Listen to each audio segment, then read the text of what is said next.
Hello everyone, बीटीटीएच flame emperor के एक और ऑसम एपिसोड में आप सभी का स्वागत है। वैसे नंबर वाइज ये है एपिसोड 181। हमने पिछले एपिसोड में देखा था कि किस तरीके से जियान ने अपनी बॉडी में लाइफ फोर्स न होने के इश्यू को सॉल्व किया था। हालांकि हम उसका रिकैप करने जा रहे हैं, लेकिन मैं तभी सजेस्ट करूंगा कि अगर आपने पिछला एपिसोड नहीं देखा है तो पहले उसे देख लो, जिससे कुछ इंपॉर्टेंट चीजें आपके दिमाग में क्लियर हो जाए। और हमें उसमें डीमन पपेट भी दिखा होता है। फिर चलो करते हैं रिकैप शुरू। जैसे ही पिछले एपिसोड की शुरुआत होती है, हमें दिखाई जाती है म्यूइंग, जो जियान जैसी सिमिलर सिचुएशन में फंसी होती है। उसके सामने भी एक ब्लू कलर का क्रिस्टल होता है, लेकिन जब ये आयरन मिस्टीरियस मदर म्यूइंग की होली फ्लेम को ऑब्जॉर्व करता है, म्यूइंग के अंदर छिपी हुई एंटिटी उसके ऊपर कब्जा कर लेती है। म्यूइंग की आंखें पूरी तरह से ब्लू हो गई थी और उसका ऑरा पूरी तरह से ट्रांसफॉर्म हो जाता है। हमें मालूम पड़ता है ये होली फ्लेम की स्पिरिट है, जो कि नहीं चाहती थी कि होली फ्लेम एक इंसान में कन्वर्ट हो, लेकिन क्योंकि म्यूइंग और उसके भाई जो कि दोनों होली फ्लेम थे, वो अब इंसान बन चुके थे, इस होली फ्लेम स्पिरिट को सील कर दिया गया था। हालांकि जैसे जैसे करके म्यूइंग अपनी शरीर को वापस पा लेती है, लेकिन एक बात तो साफ हो गई थी कि अभी होली फ्लेम स्पिरिट का खतरा उसके ऊपर से गया नहीं है, क्योंकि जियान और म्यूइंग दोनों ने उन ब्लू क्रिस्टल को पत्थरों से बाहर निकाल लिया होता है, जो कि ब्लॉकेज को क्रिएट कर रहे थे। वो लाइफ और डेथ स्प्रिंग सही हो जाती है। इसके अंदर फिर से वो मिस्टीरियस लाइफ और डेथ एनर्जी आ गई थी। फिर हमने देखा था कि किस तरीके से जियान और उसके कंपेनियंस इस लाइफ और डेथ स्प्रिंग का फायदा उठा के अपनी लाइफ फोर्स पावर को अपग्रेड करते हैं। एंड में जाके जियान ने अपनी 6 स्टार 2 वाली ट्रिबुलेशन का सामना किया था, जिससे उसकी लाइफ फोर्स सबसे हाईएस्ट यानी कि 9th रैंक पे पहुंच जाती है। अपग्रेड तो उसका गोल्डन डीमन पपेट भी हो चुका था। सारी डिटेल्स आप पिछले पार्ट को देख के जान सकते हो। एपिसोड की एंड में जियान अपनी टोली को लेके इस मूनलाइट आइलैंड से बाहर चला गया था। चलो यहीं से हम इस एपिसोड की स्टोरी को कंटिन्यू करते हैं। अब तक फेरी मून के रूइंस को खुले हुए 15 दिन निकल चुके होते हैं, जब इस समय के दौरान जियान का ग्रुप लाइफ और डेथ स्प्रिंग का फायदा उठा रहा था। बाकियों की किस्मत इतनी अच्छी नहीं होती है। हम एग्जाम्पल लेते हैं एंशिएंट डेसोलेट हॉल के फेंग होंग और डूजन का। जब जियान लाइफ और डेथ स्प्रिंग में एंटर हुआ था, दोनों को एहसास हो जाता है कि वो उस फायर बीस्ट को नहीं हरा पाएंगे।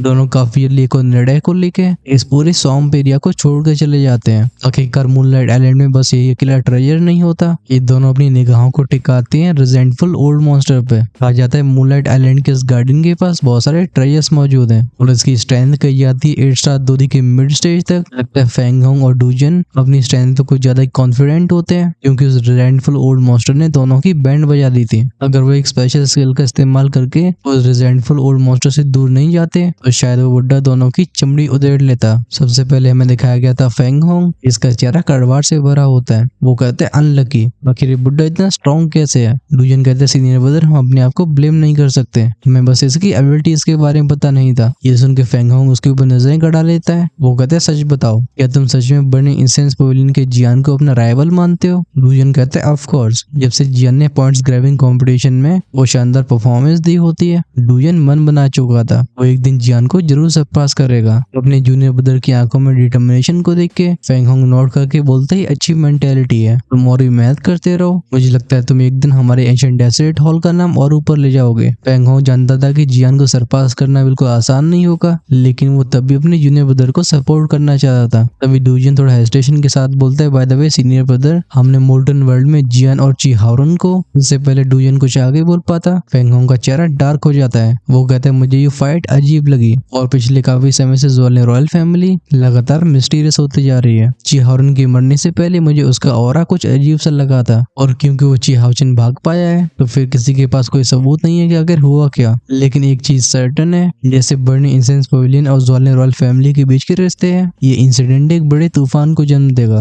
आखिरकार इन दोनों फैक्शंस का कॉन्फ्लिक्ट नया नहीं है। ज्वालिन रॉयल फैमिली के बारे में सुन के डूजन दांती मिस के बोलता है बेस्टर्ड। वो भले ही जियान को अपना राइवल मानता हो, लेकिन वो उसकी रिस्पेक्ट भी करता था। अगर पॉइंट्स ग्रैबिंग कंपटीशन में जियान ने ट्विन गोस्ट टेम्पर को हरा के सबकी जान नहीं बचाई होती, तो आज डूजन भी जिंदा नहीं होता। डूजन के चेहरे पे गुस्से को देख के फेंग होंग कहता है जाने दो, इन दोनों के बीच में हमें अपने हाथ गंदे नहीं करने चाहिए, हमारी प्रायोरिटी है गोंगन आइलैंड जाना। ये सुन के डूजन कहता है लेकिन हमें गोंगन आइलैंड जाने का टोकन नहीं मिला है। फेंग होंग कहता है हाँ हमें नहीं मिला, लेकिन इस टोकन का हमारे हाथ में होना जरूरी नहीं है। असल में गोंगन आइलैंड जाने के लिए मूनलाइट आइलैंड और जेड रैबिट आइलैंड, इन दोनों के टोकन्स का इकट्ठा होना जरूरी है। जब ये दोनों टोकन्स गोंगन आइलैंड के द्वार पे इकट्ठे हो जाएंगे, तो गोंगन आइलैंड को खोला जा सकेगा। ये सुन के डूजन कहता है अगर ऐसी बात है तो चलो चला जाए। ये दोनों भाई एंटिसिपेशन के साथ गोंगन आइलैंड की तरफ जाने लगे थे। फेंग होंग कहता है आई वंडर वो दो स्पिरिट कहाँ पे है, मुझे लगता है उसके ऊपर सबसे ज्यादा फाइट होगी, लेकिन अभी उसका टाइम नहीं है, हम अपनी पहली प्रायोरिटी पे ध्यान देते हैं। सीन चेंज लेकिन जो होता है हमें मूनलाइट आइलैंड के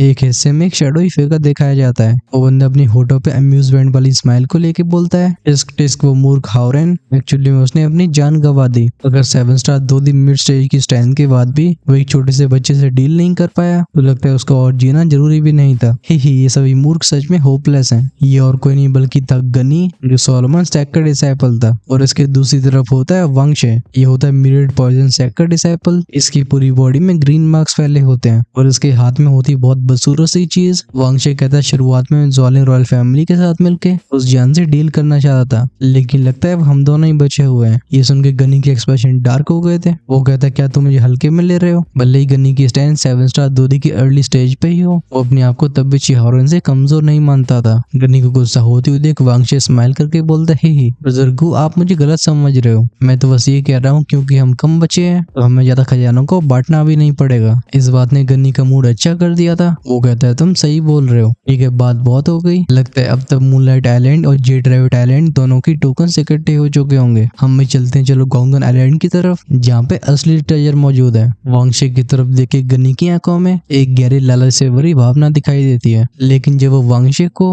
उस सड़ी हुई हड्डी से खेलते हुए देखता है, गनी के पूरे शरीर में चिल फैल जाती है। वो एक कांपती हुई आवाज में कहता है, तुम इस चीज के साथ क्या कर रहे हो? ये कितनी डिस्गस्टिंग है। हिंदी में बोले तो घृणात्मक, और अगर ये सही शब्द हुआ तो हमें मालूम पड़ता है वांगशे के हाथ में जो चीज है वो असल में किसी की खोपड़ी होती है। गनी की बात को सुन के वांगशे अपनी बत्ती से दिखाता है। एक ट्रक की आवाज के साथ उसका हाथ उस खोपड़ी के अंदर घुस गया था। खोपड़ी के अंदर एक जलती हुई चीज बाहर आई थी। लगता है वो उस खोपड़ी का एसेंस होगा। वांगशे उस चीज को निगलते हुए बोलता है, delicious. At the same time उसका ग्रीन ऑरा और भी डेंस हो रहा था। लगता है अगर दोनों के बीच में कोऑपरेशन नहीं होती तो गनी वांगशे से कम 10 किलोमीटर दूर रहता। वो डिस्गस्ट से भरी आवाज में कहता है, चलो यहाँ से। ये कह के दोनों यहाँ से गायब हो गए थे। ये जगह थोड़ी और देर के लिए शांत रहती है। तभी शैडोज में से एक जाना पहचाना फिगर बाहर आया था। वो फिगर जिसकी आवाज एकदम फटी फटी सी लग रही थी। वो हंस के बोलता ही ये इंसानी शरीर सच में अच्छा महसूस हो रहा है, लेकिन यहाँ का प्रेशर बहुत स्ट्रांग है। और हाँ, मैं कैसे भूल सकता हूँ, ये 2 शियान के रियून्स हैं। खैर चलो मैं इस लड़के को थोड़ी और देर तक जीने का मौका देता हूँ। फिर वो एक दिशा की तरफ देखते हुए बोलता है, किंग ज्वालिंग ने ची हाउचिंग की बॉडी में फॉर्मेशन पहले ही प्लान कर दी थी। जिस पर वो 2 स्प्लिट अपीयर होगी, ड्रैगन लीजन का एक्शन लेने का समय आ जाएगा। फिर वो 2 स्प्लिट चाहे कितनी भी ताकतवर हो, वो हमसे बच नहीं पाएगी। यहाँ तक बोलते बोलते उसकी आवाज और भी सिनिस्टर हो जाती है। वो खीखी करते हुए बोलता है, किंग ज्वालिंग तुम उस 2 स्प्लिट को बिल्कुल रख सकते हो, लेकिन जहाँ तक बात रही हमारी, हम एलियन इविल रेस इस मूनलाइट फेरी रियून्स को रखेंगे। ये जगह जहाँ पे और इंसानों की कोई मौजूदगी नहीं होती, वहाँ पे इस बंदे की अजीब सी आवाज गूंजती रहती है। जब काफी समय के बाद ये आवाज शांत हुई थी, उस फिगर की आंखें फिर से नॉर्मल हो जाती हैं। ये और कोई नहीं बल्कि ची हाउचिंग होता है। वो कंफ्यूज एक्सप्रेशन के साथ बोलता है, अजीब बात है, मैं यहाँ पे कर क्या रहा हूँ? तभी लगता है उसके सर में तेज दर्द हुआ था। हम उसे दोनों हाथों से अपने सर को पकड़ के चीखते हुए देखते हैं। इसके साथ उसके शरीर में से 2 लाल रंग के रियून जलने लगे थे। इनमें से एक होती वो टेलीपोर्टेशन फॉर्मेशन और दूसरा होता है ब्लड कर्स। लगता है टेलीपोर्टेशन फॉर्मेशन का इस्तेमाल करके किंग ज्वालिंग ड्रैगन लविंग लीजन को इन रियून्स के अंदर भेजने का प्लान बनाया है। जब एक एक करके सब लोग गोंगन आइलैंड की तरफ जा रहे थे, हमें गोंगन आइलैंड का नजारा दिखाया गया था। भले ही बाहर से टापू तीनों टापुओं में सबसे छोटा दिखता हो, लेकिन अंदर से इसका स्पेस सबसे ज्यादा बड़ा था। ये बिल्कुल नॉर्मल आइलैंड्स की तरह नहीं होता।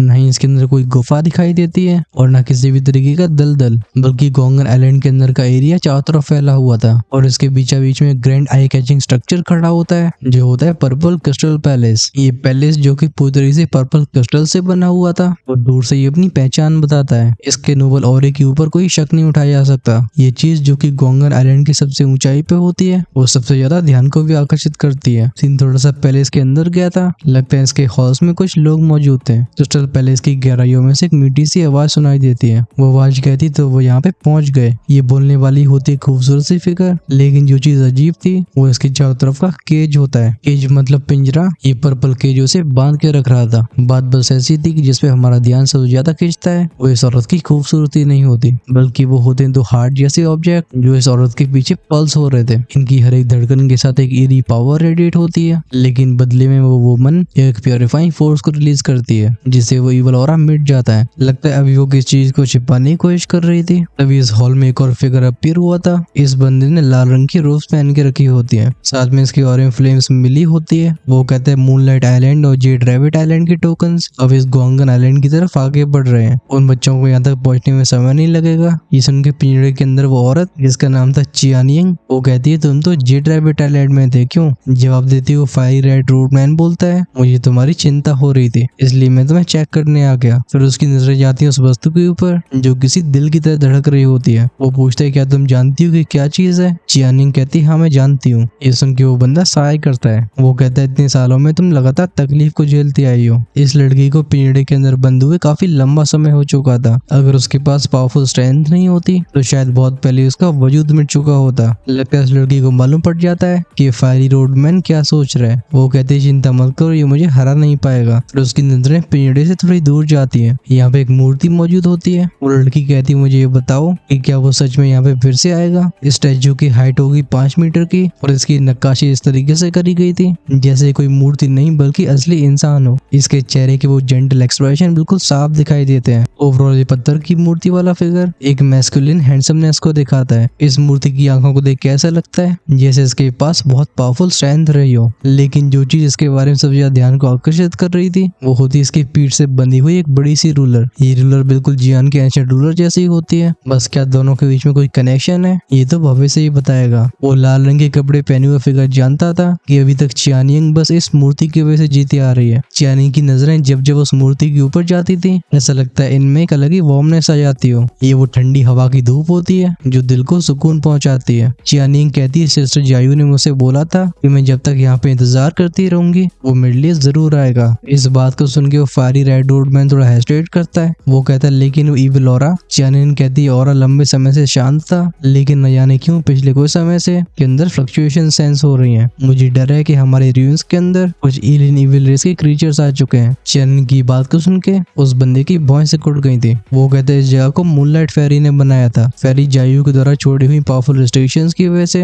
हमें अब तक सेफ्टी की चिंता नहीं करनी पड़ी। तो फिर अभी इविल रेस यहाँ पे कैसे एंटर कर सकती है? चियानिंग को सोच के बोलती है लगता है कुछ लालची इंसानों ने अपने डिसाइपल्स की बॉडी में एलियन पावर्स को छिपाया हुआ है। ये उसे किसी वेसल की तरह इस्तेमाल कर रहे हैं। ऐसा लगता था वो आग जैसे कपड़े वाले बंदा भी चियानिंग की तरह ही सोच रहा हो। उसकी आंखों में गुस्सा साफ दिखाई देता है। लेकिन जब उसकी नजरें फिर से चियानिंग के ऊपर जाती हैं वो फिर से हिचकिचाने लगा था। वो फायरी रेड रोडमैन बोलता है क्या तुम इस जगह से बाहर जाना चाहती हो? इस पर चियानिंग तुरंत ही अपने सिर को हिलाती है। वो कहती है मैं कहीं नहीं जाऊंगी ऑफ कोर्स जब तक वो मुझे खुद नहीं लेने आता। इस लड़की को ऐसी तकलीफ में देख के ऐसा लग रहा था जैसे फायरी रेड रोडमैन भी अंदर से काफी ज्यादा दुखी है। वो सहाय करके बोलता है शाओ क्लैन ये सच में मुसीबत का कारण है लेकिन अगर मैं ग्रेट 1000 वर्ल्ड में इंसानों की प्रजाति में सबसे टॉप पे किसी को रखना चाहूँ तो शाओ क्लैन नंबर 1 पे आएगा। ये कह के उसका फिगर हवा में मिल गया था। पीछे रह गई चियानिंग बस आसमान को देखती रहती है। वो कहती है ब्रदर शाओमियो अब मुझे यहाँ से ले जाने के लिए कब आओगे? ये आवाजें कुछ और समय तक गूंजती रही थी और सीन फिर से शिफ्ट होता है। जियान का ग्रुप मूनलाइट आइलैंड के किनारे पे पहुंच जाता है जहाँ इन्हें एक घूमता हुआ वॉर्टेक्स दिखाई दिया था।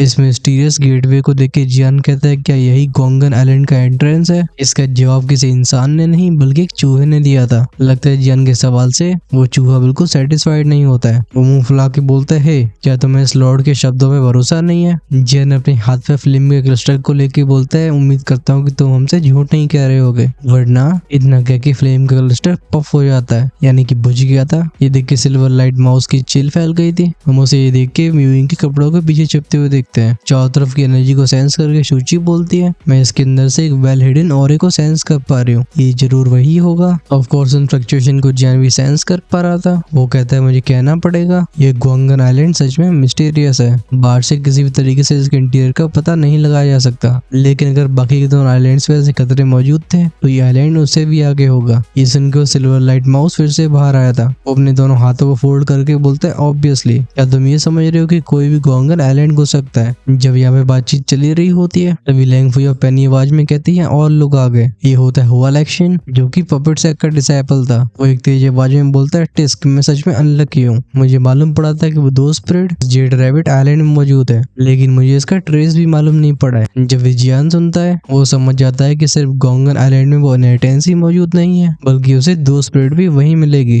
तभी आसमान में हवा के फटने की आवाज गूंजती है। स्विच की आवाज के साथ गोंगन आइलैंड के एंट्रेंस के पास एक और फिगर अपीयर हुआ था। इस फिगर पे सबका दिन इसलिए जाता है क्योंकि इसने पहन रखे होते हैं पिल वैली के कपड़े। ये था पिल वैली का मैंगफे अपने हाथ को ऊपर करके बोलता है मेरे पास जेड रैबिट आइलैंड का टोकन है। बताओ मूनलाइट आइलैंड का टोकन किसके पास है? इस बंदे को देख के जियान सरप्राइज हो गया था। हालांकि मेन फोर्स ने फोकस किया था मूनलाइट आइलैंड आइलैंड के ऊपर, लेकिन जे ड्राइवेट आइलैंड में भी कम एक्सपर्ट्स नहीं थे। वहाँ सिर्फ हुआ इलेक्शन जैसा एक्सपर्ट नहीं होता है जिसकी स्ट्रेंथ 7 स्टार 2 एम्पर लेवल तक पहुंच चुकी है, बल्कि हार्डलेस वैली की बिंग शो भी वहाँ मौजूद थी। इन दोनों के अलावा और भी कई पावरफुल एक्सपर्ट्स होते हैं, लेकिन इन सभी की मौजूदगी के बाद भी सवाल ये था कि पिल वैली के डिसाइपल को कैसे टोकन मिला। अगर इस टोकन को सच में मैंगफे ने अपनी स्ट्रेंथ से हासिल किया है तो लगता है इस बंदे को हल्के में नहीं लिया सकता। जियान कहते हैं अर्ली स्टेज 7 स्टार 2D की स्ट्रेंथ के साथ इस मैंगफे के पास पावरफुल स्पिरिचुअल स्ट्रेंथ भी है। ऑफ कोर्स जो कि होता है इसके अल्केमिस्ट होने की वजह से लगता है इन रिव्यूज के इनहेरिटेंस में ये एक मजबूत कॉम्पिटिटर बनेगा। ये बोलते बोलते जियान साइड में मुड़ता है, उसे कई और फिगर्स आते हुए दिखाई देते हैं। ये था ancient desert palace, Solomon sac और मिरियड पॉइजन सैक का ग्रुप। पीछे से पॉइजन सैक की लड़कियां भी आ गई थी। जब जियान इन सभी को ऑब्जर्व कर रहा होता है लगता है मैंगफे ने भी इसे डिटेक्ट कर लिया था। वो जियान की तरफ देख के बोलता है तुम। जियान ने ची हाओरिन की जान ली थी, ये खबर पहले ही फैल चुकी होती है। मैंगफे कुछ आगे बोलने वाला था तभी पीछे से किसी की तेज आवाज सुनाई देती है। ये आवाज होती ची हाओचिंग की। वो कहता है जियान तुम्हारी यहाँ पे अपना चेहरा दिखाने की हिम्मत कैसे हो गई? तुमने मेरे भाई की जान ली है और मैं इसका बदला लेके रहूंगा। बिना हेजिटेशन की बूम की आवाज के साथ ची हाओचिंग का फिगर जियान की तरफ शूट हुआ था। इस बंदे को अपनी तरफ बढ़ते हुए देख जियान बिल्कुल हिलता भी नहीं है, बल्कि वो खुद से हल्की आवाज में कहता है लगता है अभी इसने ब्लड कर्स की पावर को सप्रेस कर लिया है, लेकिन लगता है अभी इसके दिमाग को इविल पावर कंट्रोल कर रही है। जियान का हाथ जस्ट अपनी रूलर पे गया ही था तभी बीच में अपीयर होता है मैंगफे का फिगर। वो दोनों हाथ खींच के बोलता है रुको रुको, तुम दोनों कर क्या रहे हो? मैंगफे को दोनों की दुश्मनी के बारे में कुछ खास परवाह नहीं थी, लेकिन अब ये फाइट चीजों को खराब कर सकती है। मैंगफे कहता है हमने ये दुश्मनियों को इन रिव्यूज के मैटर खत्म होने के बाद सेटल कर सकते हैं। हमें पहले यहाँ पे फोकस करना होगा। जहाँ पे जियान अब भी रैशनैलिटी सोच पा रहा था ऐसा ची हाओचिंग के लिए नहीं होता। लगता है पिल वैली के मैंगफे ने ची हाओचिंग के जख्म के ऊपर नमक डाल दिया था। वो कहता है मैंगफे ऑफ कोर्स तुम्हें इस चीज की परवाह नहीं होगी, आखिरकार मरने वाला मेरा भाई था, लेकिन अगर तुम्हारी पिल वैली के लोग मरते तो मुझे भरोसा है तुम ऐसे एक्ट नहीं कर रहे होते। खैर बात तो पहले फैल चुकी थी और जियान को ची हाओचिंग को फिनिश करने की कोई जल्दबाजी नहीं होती है। वो कहता है ची हाओचिंग तुम्हें इस तरीके से दिखावा करने की क्या आवश्यकता है? भले और लोग तुम्हारी ज्वालिन रॉयल फैमिली के बारे में न जानते हो, लेकिन मुझे सच्चाई मालूम पड़ चुकी है। चिंता मत करो, मैं भी काफी जल्दी तुम लोगों से मुलाकात करूंगा। जब जियान की आवाज ची हाओचिंग के कानों में जाती है एक पल के लिए ची हाओचिंग की आंखें लाल हो जाती हैं, लेकिन बहुत जल्दी उसने खुद के ऊपर कंट्रोल कर लिया था। फिर से टेंशन को बढ़ते हुए देख मैंगफे बीच में आके बोलता है तुम दोनों बस करो, हमें इन रिव्यूज के ऊपर फोकस करना होगा। ऑफ कोर्स यहाँ पे जो ड्रामा हो रहा था इसे देख के मजे लेने वाले भी कई लोग होते हैं। वांगशी जिसकी आंखों में मनोरंजन वाली लाइट होती है वो हंस के बोलता है ही लगता है इस बार जियान ने बड़ी दुश्मनी मोल ले ली है। ये सुन के बगल में खड़ा गनी बोलता है लगता है इनकी वजह से चीजें और भी इंटरेस्टिंग हो गई हैं। हमारा फोकस जाता है 5 लोगों पे। ये 5 पॉइजन सैक के मेंबर्स होते हैं और ये जियान की तरफ जा रहे थे। हालांकि पिछले कुछ समय से वानो पवेलियन और इंसेंस पवेलियन और पॉइजन सैक अपने रिलेशन में काफी सुधार कर चुका है, लेकिन तब भी अलग अलग फैक्शंस थे। शुची आके बोलती है तुम्हें क्या चाहिए? पॉइजन सैक से बोलने वाली सीनियर सिस्टर थी। लिंजू की सीनियर सिस्टर बोलती है हम अपने सैक मास्टर के ऑर्डर से तुम्हारी हेल्प करने के लिए आए हैं। ये सुन के सूजी थोड़ा हेजिटेट करने लगी थी, लेकिन उसे भी अपने सैक मास्टर से ऐसे इंस्ट्रक्शंस मिले होते हैं। वो एक गहरी सांस लेने के बाद बोलती है उम्मीद करती हूँ कि तुम हमारी परेशानी नहीं बढ़ाओगे। चलो अभी के लिए हम सभी गोंगन आइलैंड के खुलने का इंतजार करते हैं। जब लिंजू की सीनियर सिस्टर और शुजी के बीच में बातचीत चल रही होती है लिंजू फोकस करती है जियान के ऊपर। वो एक हल्की आवाज में कहती है जियान ने सच में ची हाओरिन की जान ले ली, लेकिन ची हाओरिन तो 7 स्टार 2D के मिड स्टेज पे था। क्या ये सच में इतना पावरफुल है? तुरंत ही जियान की तारीफ करते हुए म्यूफंग आगे आता है। वो कहता है ये सब जानने के बाद भी तुम यहाँ तक आ गई हो, क्या हुआ? क्या तुम्हें जियान का डर नहीं है? ये सुन के लिंजू अपना मुंह घुमा लेती है। वो कहती मैं तो ज्वालिन रॉयल फैमिली से भी नहीं डरती, लेकिन हाँ जियान की स्ट्रेंथ अब नॉर्मल है। मुझे लगता है उसे डील करना सीनियर सिस्टर के लिए भी आसान नहीं होगा। सीन जाता है जियान की तरफ। वो इन सभी पे ध्यान न देके मैंगफे की तरफ मुड़ता है। वो कहता है चलो शुरू किया जाए। मैंगफे भी जियान से पर्सनली पहली बार मिल रहा था। कुछ सेकंड्स तक जियान को ऑब्जर्व करने के बाद वो बोलता है मैंने सुना है तुम एक एल्केमिस्ट हो। तुम जानती होगी कि हमारी पिल वैली के पास रिसोर्सेज की कमी नहीं है। अगर तुम हमें ज्वाइन कर लेते हो तो ज्वालिन रॉयल फैमिली भी तुम्हें छू नहीं पाएगी। यहाँ क्लियरली मैंगफे मुसीबत का फायदा उठा के जियान को अपनी तरफ खींचना चाह रहा था, लेकिन ऐसे ऑफर को सुनकर जियान के चेहरे पे स्माइल आ जाती है। एट द सेम टाइम उसकी आंखों में चमकी थी एक ब्रिलियंट फ्लेम। वो कहता है क्या तुम्हें ऐसा लगता है कि मेरा बर्न इंसेंस पवेलियन ज्वालिन रॉयल फैमिली से डरता है? जियान के ऐसे जवाब को सुन के मैंगफे के चेहरे के एक्सप्रेशन थोड़े स्टिफ से हो जाते हैं, मतलब जम से जाते हैं। वो कहता है तभी मैं कहूँगी तुम्हारी ची हाओरिन की जान लेने की हिम्मत कैसे हो गई? तुम सच में करेज को रखते हो। और फालतू की बकवास ना करते हो। जियान आगे इशारा करके बोलता है बातें बहुत हो गई, चलो काम शुरू किया जाए। हीरो से सिल्वर लाइट माउस को जियान ने पहले ले लिया था। जियान को ऐसी जल्दबाजी करते हुए देख मैंगफे कहता है तुम इतने इम्पेशेंट क्यों हो रहे हो? असल में मैंगफे भी जियान जैसे टैलेंट को इतनी जल्दी मिटते हुए नहीं देखना चाहता था। इस वजह से उसने जियान को इनवाइट किया होता है। खैर रिजेक्शन था। मैंगफे गहरी सांस लेके अपने हाथ को आगे बढ़ाता है। अगली पल में एक लाइट फ्लैश हुई थी। हम उसकी हथेली के ऊपर एक स्क्रोल को देखते हैं। इसमें मौजूद होते हैं इंट्रिकेट सिल्वर रून्स। जब जियान ने सिल्वर मून राइड को छोड़ा होता है, वो चूहा एक बार तो उस वॉर्टेक्स को देख के बोलता है तो ये ग्वांगन आइलैंड का एंट्रेंस है। तो ये लॉर्ड फाइनली वापस आ गया। फिर बिजली की रफ्तार से शूट हुआ था मैंगफे की तरफ और एक ही झटके में स्क्रोल को निकल जाता है। ऐसे सीन को देख के मैंगफे एकदम चौंक गया होता है। वो डम्फाउंडेड एक्सप्रेशन को लेके बोलता है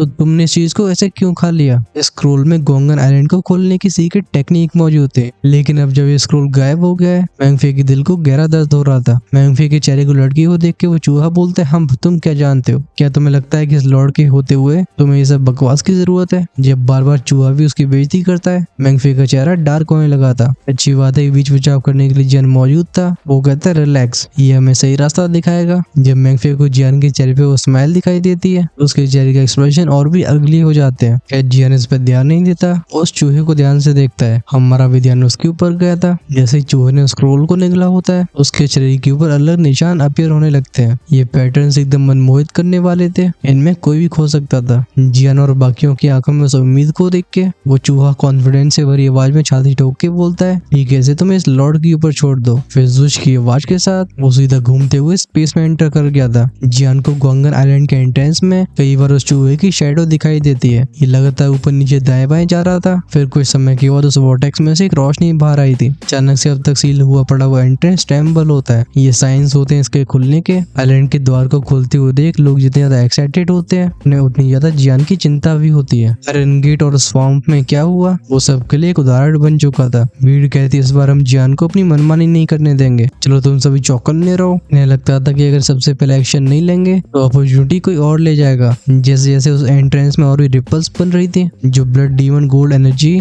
जियान के चेस्ट एरिया में सील हुई होती है, वो करतूतें दिखाना शुरू कर देती है। साथ में जियान को ग्वांगन आइलैंड के द्वार को देख के एक पुरानी कहानी से याद आ रही थी, जिसे अंग्रेजी में बोलते हैं डेजा वू। इसका मतलब होता है जब हमें ऐसा लगे कि हम इस जगह पे पहले आए हों। जियान मनी मन में कहता है कि इस आइलैंड के अंदर भी वो एलियन इविल रेस मौजूद है। एक बात तो साफ थी कि मूनलाइट फेरी की मौत ये एलियन इविल रेस से कनेक्टेड है। जियान के दिमाग में ऐसी पॉसिबिलिटीज और दौड़ती हैं। तभी म्यूइंग जो कि खुद इविल पावर से बहुत ज्यादा सेंसिटिव होती है, उसे भी डिस्टर्बेंस सेंस हुई थी। वो एक हल्की आवाज में कहती है अंदर कुछ इविल मौजूद है। इसी पर सुनाई दी थी क्रैक क्रैक बैंक की आवाजें और फिर ये बूमिंग आवाजें और बढ़ने लगी थी। तुरंत ही वो जगह जहाँ पे स्पेस घूम रहा होता है वो एक खाली दरवाजा बन जाता है। दूसरी तरफ एक अलग ही दुनिया मौजूद थी। ये देख के जियान कहता है सील टूट चुकी है। लेकिन जियान से भी पहले एक्ट करने वाले बाकी के लोग थे। एक बंदा सबसे पहले चिल्ला के बोलता है चार्ज। वो अपने टीममेट्स को आगे ढकेल के बोलता है जल्दी जाओ, मूनलाइट फेरी की इनहेरिटेंस हमारा इंतजार कर रही है। एक बंदा कहता है जो पहले जाएगा उसे सबसे अच्छा मौका मिलेगा। जब लोगों का ऐसा सैलाब दरवाजे की तरफ आगे बढ़ा था, जियान की आंखों में एक ग्लिंट फ्लैश हुआ था। वो कहते हैं मूनलाइट फेरी की इनहेरिटेंस और वो दो स्पिरिट, लगता है इन्हें हासिल करने में बहुत मुश्किलें आने वाली है। अगर ये पूछा जाए कि जियान की टोली में सबसे ज्यादा उतावला कौन है, तो वो मीफंग और लैंग फुयाओ निकलेंगे। सबसे पहले अंदर जाने के लिए बोलने वाले ये दोनों होते हैं, लेकिन जब वो देखते हैं कि जियान बिल्कुल हिल नहीं रहा है, दोनों चुपचाप से पीछे हट जाते हैं। यूरू कहती कोई जल्दी नहीं है। आगे बढ़े डिसेपल्स को देख के वो छोटा सा चूहा जो कि न जाने कब जियान के कंधे पे आ चुका था, उसके चेहरे पे एक चालाकी से भरी स्माइल अपीयर हुई थी। वो कहते हाँ इन्हें जाने दो। ग्वांगन आइलैंड के अंदर कैसे खतरे मौजूद हैं ये उसके बारे में सोच भी नहीं सकते। जब लैंग फुया छोटे से बीस्ट को बोलते हुए देखती है, उसकी आंखों में दो हार्ट नजर आते हैं। उसे छूते हुए बोलती है लिटिल गाय तुम मुझे कुछ खास स्ट्रॉन्ग नहीं लग रहे हो। खुद बिल्कुल पिद्दी से होने के बाद भी वो चूहा एकदम परफेक्ट करता है। वो अपने सिर से उंगली हटाते हुए बोलते है हे मेरे सिर से दूर हटो, मैं कोई एरा गैरा नत्थु खैरा बीस्ट नहीं हूँ जिसे तुम जब चाहे छू सको।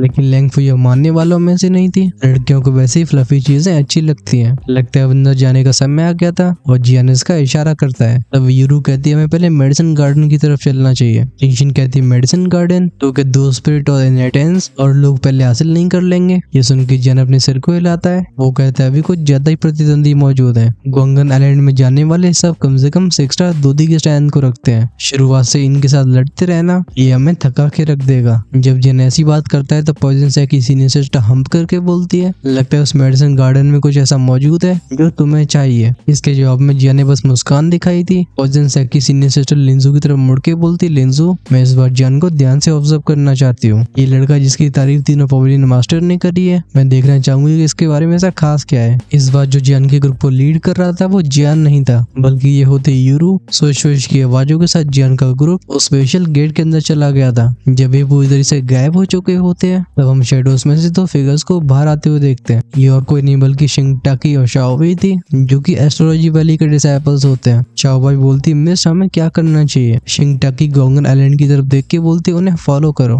उनके साथ ट्रू इनहेरिटर मौजूद है, अगर हम उसके करीब रहते तो हो सकता है इस आइलैंड की और भी सीक्रेट हमें मालूम पड़े। ये कह के दोनों लड़के चली गई थी जियान के ग्रुप के पीछे, लेकिन इन दोनों को पता नहीं होता कि इनकी जासूसी कोई और कर रहा था। उन पेड़ की डाली पे वांगशी और गनी को देखते हैं। गनी कहता है लगता है लोगों को कुछ राज पता है, बेफिजूल कुछ भी करने से अच्छा इनका पीछा करना होगा। वो वांगशी की तरफ मुड़ के बोलता है ब्रदर वांगशी आप क्या सोचते हो। ये सुन के वांगशी कुछ सोचने के बाद बोलता है ठीक है चलो इन्हें फॉलो करते हैं। वैसे भी दो स्पिरिट जेड आइलैंड में मौजूद नहीं थी, जियान के ग्रुप का पीछा करने से हमारे चांसेस बढ़ जाएंगे। इसी के साथ जॉन सेंटन के आखिरी डिसाइपल्स भी गोंगन आइलैंड की जर्नी में चले गए होते हैं। इन सबके अपने अपने गोल्स थे, कोई जा रहा था बैटल स्पिरिट के पीछे तो कोई इनहेरिटेंस के पीछे। जब जियान का ग्रुप उस एंट्रेंस से गुजरता है ये एक अलग ही स्पेस में पहुंच जाते हैं। ये पूरी जगह चंद्रमा की ठंडक से भरी रोशनी से ढकी हुई थी। ये रू चारों तरफ देख के बोलती है एक अजीब जगह है, मैं यहाँ पे स्टारी स्काई पावर के छोटे से ट्रेस को सेंस कर पा रही हूँ। इस पावर को कंडेंस करना बस एक दोशन एक्सपर्ट के बस की बात है। ये रू क्या कह रहे हैं मीफंग घंटा नहीं समझ पाता।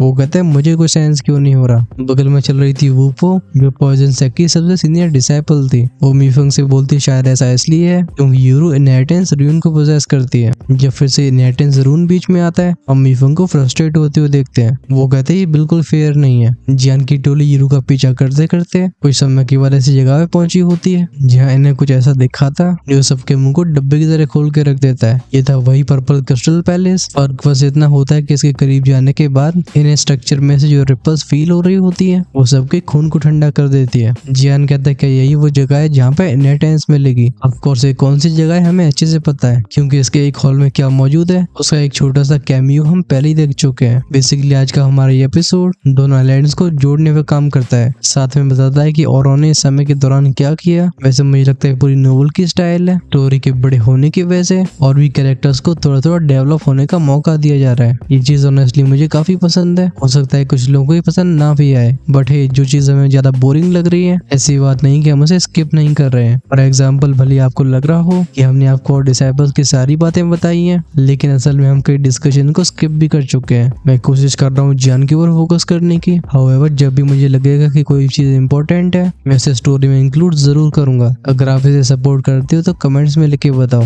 मैं देखना चाहूंगा कि मेरी तरह कितने लोग सोचते हैं। नेक्स्ट एपिसोड में मैं दिखाया जाएगा वो मेडिसिन गार्डन जिसकी जियान और यूरू बात कर रहे थे, और फिर हमारी मुलाकात हो रही होगी मेडिसिन गार्डन के 3 किंग से। अगर आप उन्हें मिस नहीं करना चाहते हो तो चैनल को सब्सक्राइब करके बेल आइकन के बटन को ऑन करके रखो, इससे रिलीज होते वीडियो सबसे पहले आपके पास पहुंचे। हम अर्ली एक्सेस के वीडियोस को टाइम पे अपलोड कर रहे हैं। फॉर एग्जांपल जो नॉर्मल मेंबर्स के लिए कल का एपिसोड शाम को आता है हम उसे 7 बजे से पहले लाइव करने की कोशिश करते हैं। वहीं पे जो परसों का एपिसोड होता है उसे प्रिपेयर करने में टाइम लगता है। आखिरकार तुम्हारा भाई भी अभी काफी बिजी चल रहा है, बट स्टिल मैं कोशिश करता हूँ कि उस एपिसोड को 9 से 10 के बीच में अपलोड कर दिया जाए। अगर आप हमारे कई प्राइम मेंबर्स की तरह 2 एपिसोड समय से आगे रहना चाहते हो तो अपग्रेड कर सकते हो इमॉर्टल एम्पर या उससे ऊपर के लेवल्स में। इसके साथ होता है video end. Stay safe, tata, bye bye.